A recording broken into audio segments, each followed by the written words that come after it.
Snow came down in thin, tired strands, more like falling ash than the bright flakes she remembered from childhood, and the mountain road curled beneath her like it wasn't entirely sure it wanted to be found. Mara guided the borrowed sedan around another bend, hands tight on the wheel, wipers dragging a slow rhythm across the windshield. To her right, the drop disappeared into fog. To her left, pines rose like black ribs, their branches heavy with ice. The dashboard heater groaned weakly, doing its best against the cold that had its fingers around everything. In the back seat, her daughter slept curled around a threadbare backpack, cheeks flushed from the chill, lips moving with half-formed words only she could hear. In the rearview mirror, Mara watched her breathe, counting the rise and fall like it was the only stable rhythm she had. In the front passenger seat, a German shepherd lay with his head between his paws, eyes open and alert, despite the slow sway of the car. His fur was a rough patchwork of tan and black, one ear notched at the tip, a faint white scar tracing a line above his left eye. He watched the trees, the turns, the shifting light, the way only an animal who had lived too close to danger for too long could. When the engine faltered, just for a heartbeat, his ears twitched, and his gaze flicked to her face. "Easy, Ranger," she murmured, more for herself than for him. "We are almost there." The word almost had lost its power months ago after too many almost jobs, almost rooms, almost chances, but this time something in the air felt different, like the mountain itself was listening.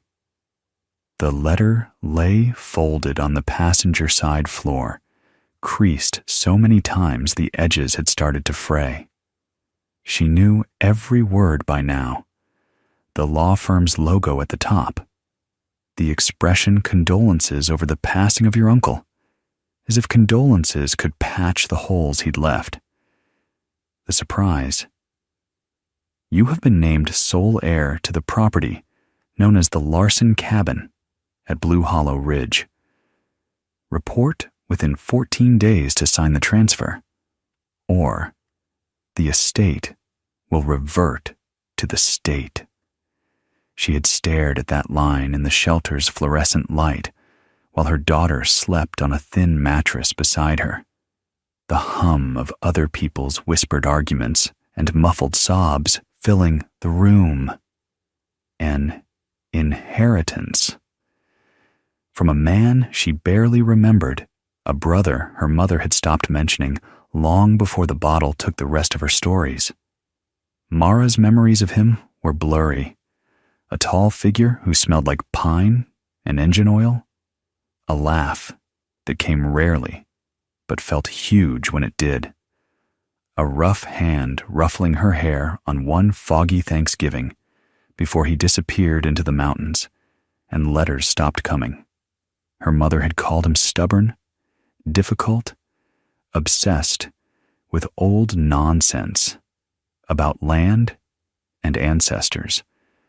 But when the notice came months after her mother's quiet hospital death and the final eviction and the last locked shelter door, the name at the bottom of the paper, Ole Larson, might as well have been a rope thrown down a well. She had grabbed it with everything she had left. The car finally punched through the last wall of fog, and there it was, a weather-worn wooden sign, half buried in snow on the side of the road. Blue Hollow Ridge, private access. Beyond it, a narrow track led into darker pines, two faint grooves where tires had pressed through before the storm. Mara pulled over, turned off the engine, and let the sudden silence wrap around them. No city sirens, no shelter announcements, no highway hiss, only the hush of snow, the distant creak of branches and the low thud of her own pulse in her ears. Ranger lifted his head and stared out at the sign, tail twitching once. "Yeah," she said softly. "This is it." She woke her daughter with gentle fingertips. "Lena, hey, we're here."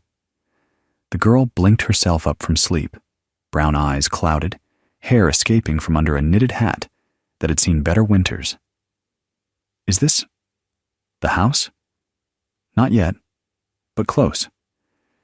Mara climbed out, boots crunching into unplowed snow, and inhaled the sharp cold, letting it burn the last traces of exhaust from her lungs. She walked ahead a few steps, testing the depth of the drift. It came up halfway to her knees. Manageable, if slow. Behind her, the car door opened and shut. Ranger jumped down, shaking once, then pointed his nose into the wind, tasting every scent carried on it. Lena wrapped her coat tighter, shivering, but there was a light in her eyes that hadn't been there in months. "Is it really ours?" she asked. Mara looked at the track winding into the trees. Ours. The word felt too big in her mouth.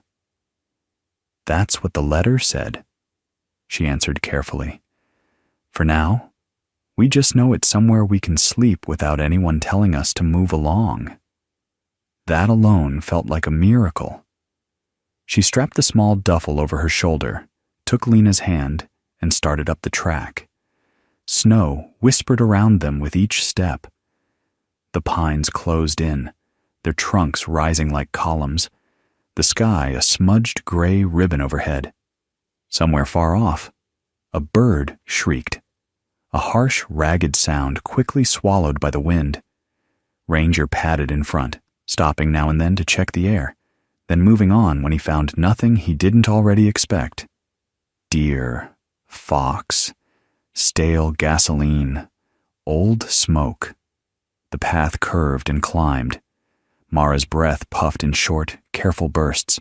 Her legs burned, but the ache felt clean, purposeful, not the helpless exhaustion of walking aimlessly from one "no vacancy" sign to the next, but the pain of going towards something, even if she didn't yet know what that something was. After what felt like both 10 minutes and an hour, the trees thinned and the cabin came into view. It sat on a slight rise, its dark logs half buried in snow. A stone chimney leaning at an angle that made her worry and hope in equal measure. The roof wore a heavy cap of white. One shutter hung crooked. Porch wrapped around the front, its railing weathered but intact. For a moment, she just stood there. Lena's hand small and tight in hers, Ranger quiet beside her. Adrift for so long, her mind had almost forgotten how to process the idea of a structure that belonged to her, however, temporarily.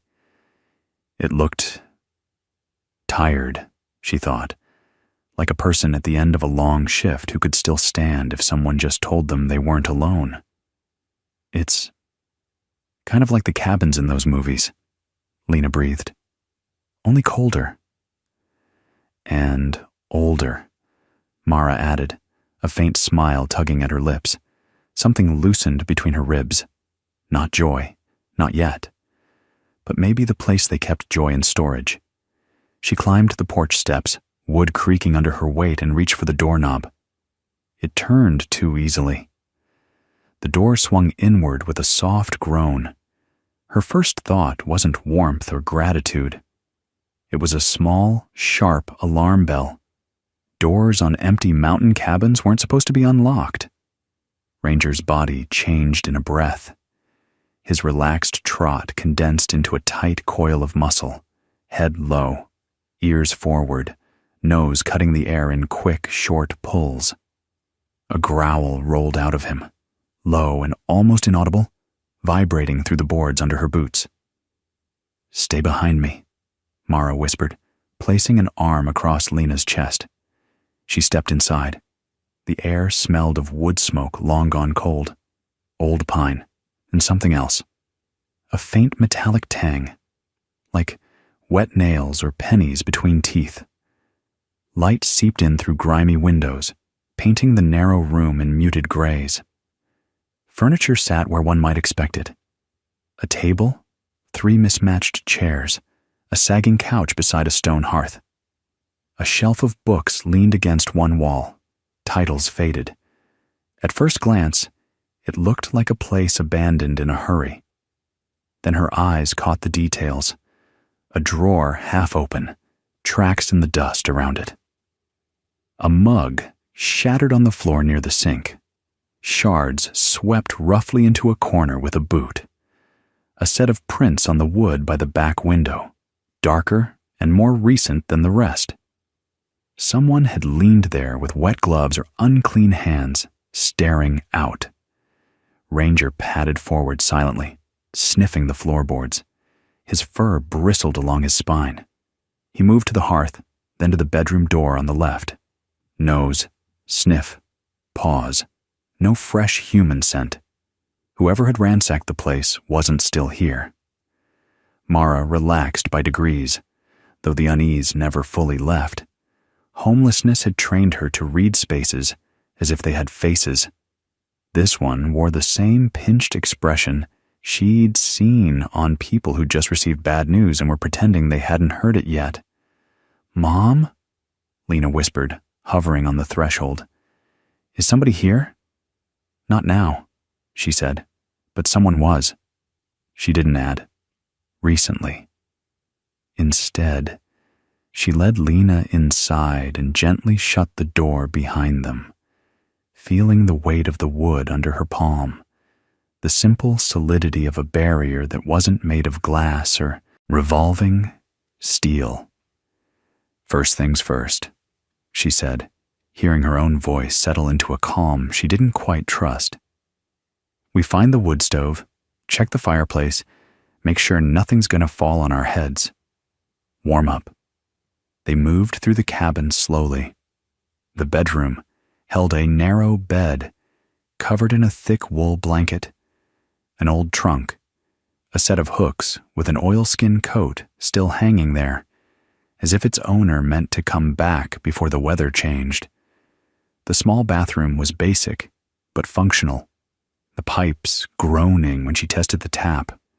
Cold water sputtered out, a small miracle. In the kitchen, she found a few cans on a shelf, a box of matches, a worn photograph tucked behind a jar. She lifted it carefully. Her uncle, younger than she remembered, stood in front of this very cabin, snow piled high around his boots. His face was lined even then, beard thick, eyes narrowed as if the sun hurt. Beside him stood a woman she didn't know, hair braided, expression calm, and at their feet, a dog lay sprawled, some kind of shepherd mix, ears up, gaze directed at whoever held the camera. Behind them, the mountains rose, vast and indifferent. Someone had written on the bottom edge in ink, faded to gray. "We keep what they forgot." Mara stared at the words until the letters blurred. "What were you keeping up here, Ole?" she murmured. Ranger nudged her hand, his nose bumping the photo. "You see him too." "Huh?" she whispered. "You'd have liked each other. Maybe." By late afternoon, a fire crackled stubbornly in the hearth, its heat slowly shouldering the cold back into the corners. Lena sat wrapped in the wool blanket, blowing into a steaming mug of broth made from one of the ancient cans, cheeks pink, eyes shining in the firelight. Ranger lay at her feet, head on his paws, every inch the guard who finally had walls to patrol. Mara sat on the floor, near the fire, legs stretched out, palms extended to the heat until the ache in her fingers began to thaw. Outside, the light faded into a blue-gray that matched the mood in her chest. For the first time in months, her body wasn't braced to be told to leave. That alone made her want to sleep for a week. but the question of the disturbed cabin sat in her mind like a stone in a shoe.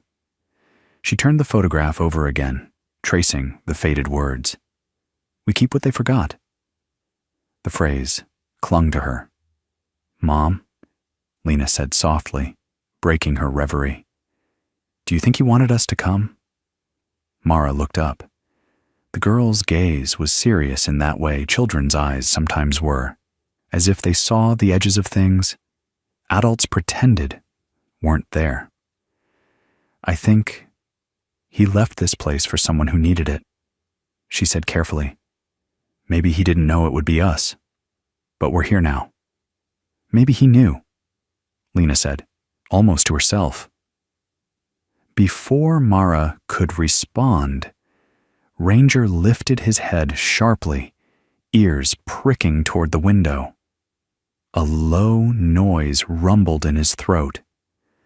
Not a full growl, more like an engine turning over.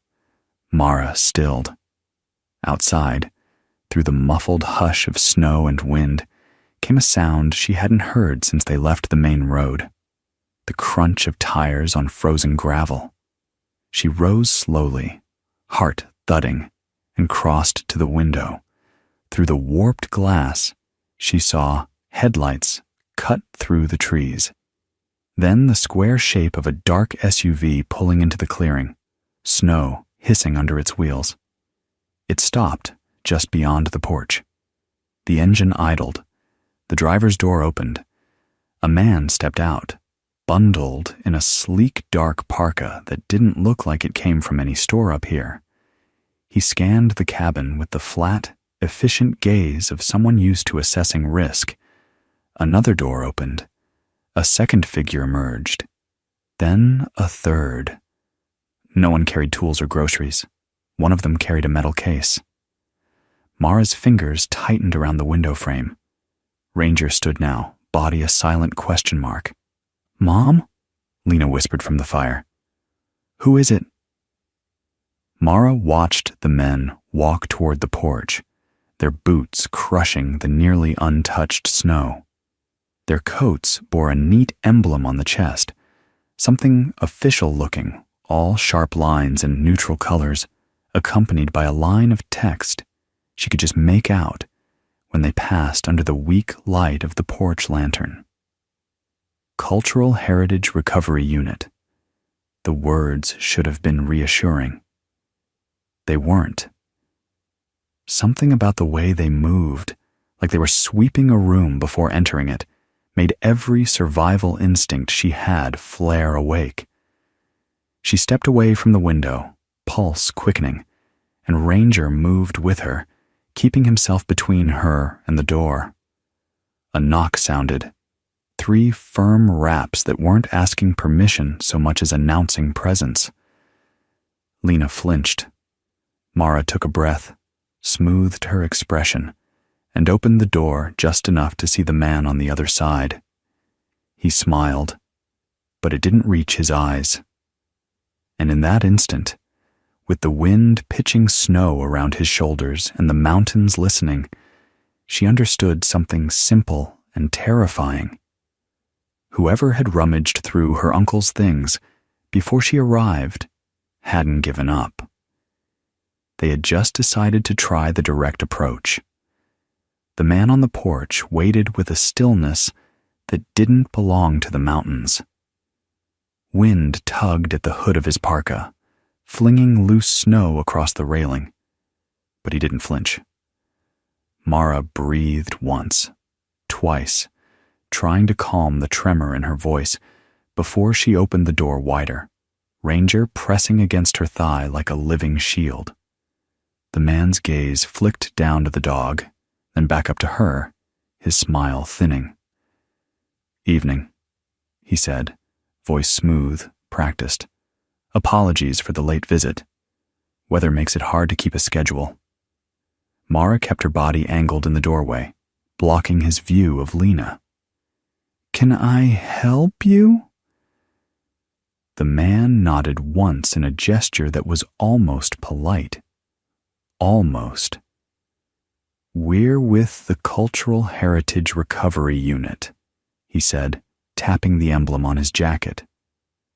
"We received a notice that this property changed hands recently, and that the inheritor might not be aware of the cabin's significance."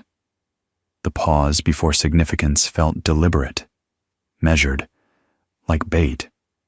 Mara didn't take it. "I received a letter about the inheritance," she said. "I haven't seen anything else." The man nodded, but his eyes searched the cabin behind her with the slow sweep of someone looking for exits, hiding places, weak points. "Your uncle was a caretaker of sorts," he continued. "The land around here has historical relevance, including unmarked ancestral sites. We've been monitoring the area for several months due to reports of unauthorized digging." Mara's stomach tightened. Unauthorized digging. Someone, not them. Before she could respond, the second man approached the porch, carrying the metal case. His breath fogged in front of him, but he looked at her with the cold focus of someone doing a job with no emotional investment. The third man hung back near the SUV, scanning the tree line. Everything about them was wrong. Too coordinated, too familiar with threat, too unbothered by the isolation. "Ms. Larson?" the lead man asked softly, and the name hit her like a slap. She hadn't introduced herself. He noticed her flinch and smiled. "Small town," he added. "Word travels." That wasn't how small towns worked.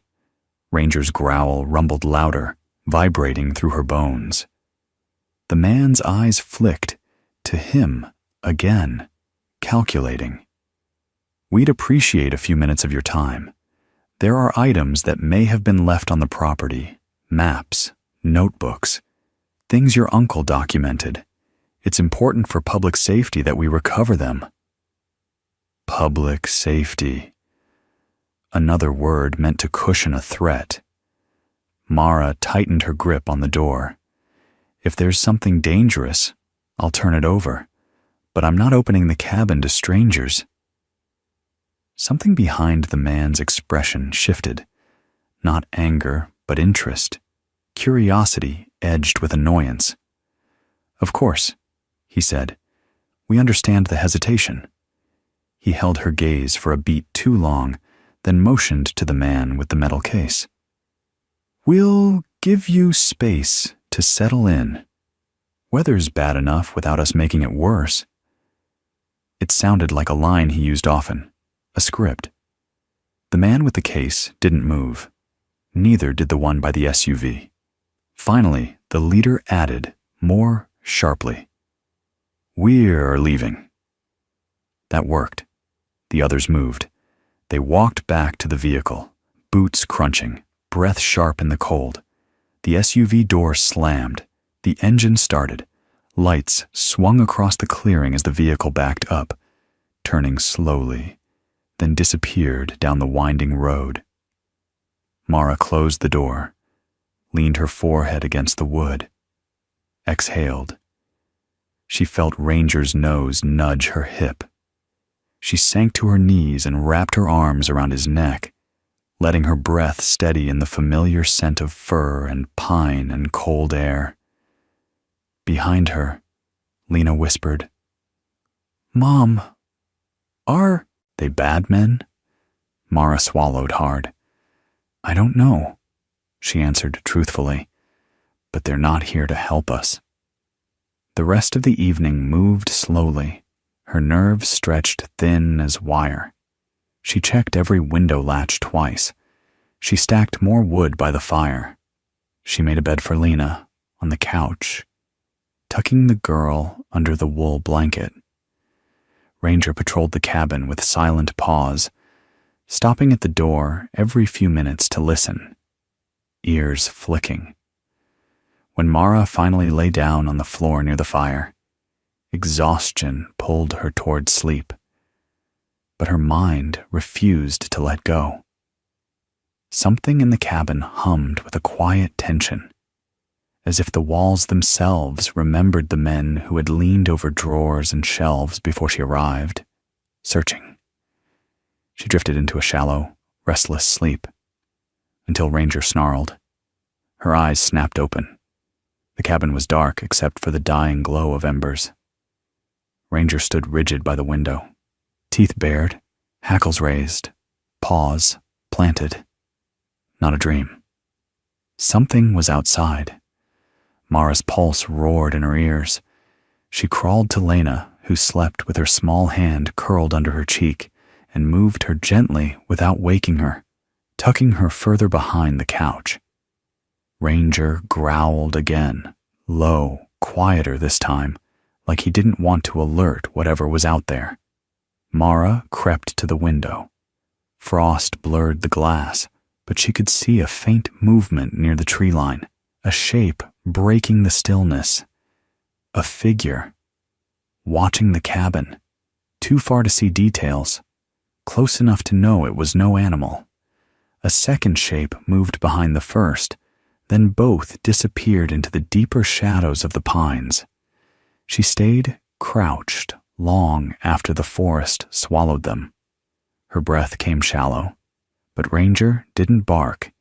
He just stood beside her, body tense but controlled, like he understood the importance of silence. Hours crawled by before dawn, finally bled into the sky. The forest shifted from ink black to blue-gray to muted white. Exhaustion hollowed her out, but she forced herself to move through the morning motions, rekindling the fire, heating water, checking the cabin's perimeter from each window. Nothing seemed disturbed. No footprints visible from this angle. No broken branches. But that didn't mean the men hadn't been there. Lena woke slowly, blinking up at her mother with groggy confusion. "Why are you dressed? Did something happen?" Mara kept her voice soft. "Just couldn't sleep. First night in a new place." Lena nodded, still half asleep. But Ranger didn't rest. He paced near the door, gaze fixed on the porch, ears high. Mara set a hand on his back. "We're not leaving," she whispered. "Not unless we have to." She meant the words, but fear seeped through them like melted snow through cloth. She needed answers. This cabin wasn't just a forgotten family relic. Her uncle hadn't simply come here to escape. He'd been guarding something. Something that strangers were willing to come into the mountains for during a storm. Something he had hidden well enough that they hadn't found it. We keep what they forgot. The phrase burned in her thoughts. She waited until Lena finished eating a small breakfast and settled with a borrowed book from the shelf, then pulled on her coat and stepped outside with Ranger, leaving the door cracked so she could hear if Lena called. The morning air cut through her clothes, sharp and metallic. Ranger trotted ahead, nose to the snow, tail low but steady. "Show me," she murmured. Ranger circled the clearing twice, then stopped near the back of the cabin. He lowered his head and sniffed deeply. His paw scraped the snow, revealing a faint impression beneath, boot prints, partially filled in by falling snow but still visible. Ranger followed the trail to the edge of the trees and stopped, staring into the forest. The prints continued into the pines, where the snow lay deeper and the light thinned. Mara's breath tightened. They had stood here, watching, waiting. She stepped back carefully and returned to the cabin before Lena noticed her absence. By noon, the clouds had darkened, promising another storm. Mara used the last few moments of clear light to search the cabin more thoroughly. Ranger followed, tail flicking, nose leading them through every room. In the small bedroom, she opened the trunk at the foot of the bed. Clothes, blankets, A bundle of letters tied with twine. Maps. Handwritten notes in a cramped script. Ranger nudged the maps, snuffling at them with a sudden intensity.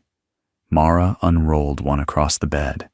It was old, edges cracked, the ink faded but legible. The map detailed the mountain ridge, but not as a hiker or land surveyor would draw it. No, it was marked with symbols, circles, triangles, small runes she didn't recognize. Lines connected them in a pattern that made no logical sense until she tilted her head and followed Ranger's nose. One symbol was circled twice and labeled in her uncle's handwriting. Gjortit I snøen. Mara whispered the words aloud. Here, Tet. I snøen. Ranger's ears perked at her voice. She pulled her phone from her pocket. No signal, of course, but an offline Norwegian dictionary app she downloaded months ago for Lena's school project still worked. She typed the phrase, "Heart in the snow." A shiver whispered up her spine. Ranger pawed the paper lightly, nose moving along the connecting lines until he reached a second mark, a square symbol, smaller than the rest. Next to it, her uncle had written one word, protect. Mara's heart hammered. What were you guarding? She whispered. Ranger leaned closer, nudging the corner of the map again. Something beneath the trunk creaked softly. Mara moved it aside. Underneath, one floorboard sat slightly raised, its edge uneven. She slid her fingers under the board and pried it up. Beneath lay a small wooden box, carved with symbols that matched the map. Cold air rushed out when she opened it, as if whatever was inside had been holding its breath. Inside lay a key, old, heavy, iron, but more than a key. Its handle was shaped like a stylized wolf's head, eyes hollow, teeth bared. Beneath it, folded carefully, was a note in her uncle's hand. If you are reading this, I am gone. There are those who will come for what lies beneath the mountain. Do not trust their uniforms. Do not trust their words. Keep the key safe. The rest of the message was smudged, the ink blurred as if someone had tried to wipe it clean. Mara stared at the words until her pulse steadied into a cold determination. The men weren't done. They would return. And whatever lay beneath the mountain, whatever her uncle had guarded all these years, she had just inherited its burden. She closed the box. Ranger pressed his forehead to her knee, letting out a low, steady breath. I know, she whispered, stroking his fur. We don't run this time. Behind her, the floorboards creaked softly. Lena's footsteps. Mom, what's wrong? Mara stood slowly, turning toward her daughter with the box hidden behind her back and a steadying breath filling her lungs. We're going to be okay, she said, but we're not alone up here. The words hung in the air, fragile and cold. And somewhere beyond the trees, she knew the men in dark parkas were already planning their next move.